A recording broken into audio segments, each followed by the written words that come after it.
शेर हिरन का शिकार करता है और उसे मारकर खा जाता है, लेकिन शेर को कोई नहीं रोकता। हिरन को कोई बचाने नहीं आता। कोई ईश्वर, कोई परमात्मा नहीं आता, ना ही आकाश से बिजली गिरती है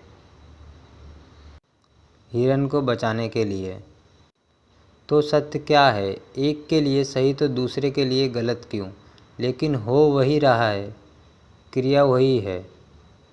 शेर के लिए हिरन जीवन है और हिरन के लिए मृत्यु। शेर का सत्य कुछ और है और हिरन का सत्य कुछ और। तो सत्य क्या है? क्या हमारे हिसाब से शेर तो पापी होना चाहिए और हिरन पुण्य आत्मा? लेकिन ऐसा नहीं है। ये सारे सत्य असत्य हमारे बनाए हुए हैं, व्यवहारिक हैं। जो हमें लाभ पहुँचाए वो सही, जो हमें हानि पहुँचाए वो गलत। हम अपने हिसाब से चीज़ों को समझते हैं, पर प्रकृति के लिए ऐसा नहीं है। उसके लिए सारा अस्तित्व एक समान है। सारे सत्य असत्य उसके, वहाँ कुछ गलत नहीं।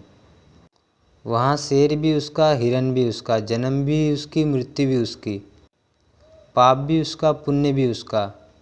हमारा दृष्टिकोण ही ऐसा है जो हम बांटते हैं, क्योंकि हम उसको दो रूप में देखते हैं, लाभ और हानि, सुख और दुख।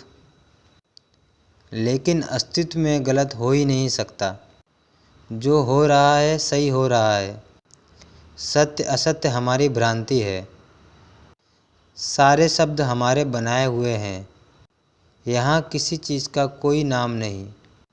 हमने हमारी सुविधाओं के लिए हर एक भौतिक वस्तु को नाम दिया हुआ है, शब्दों का सहारा लिया है, जिससे हम चीज़ों को समझ पाएँ और उसका निर्णय कर पाएँ। जिसके कारण मतभेद खड़े होते हैं। हम चीज़ों को बांटने लगते हैं, सत्य असत्य में बांटते हैं, पाप और पुण्य में बांटते हैं, नर्क और स्वर्ग में बांटते हैं।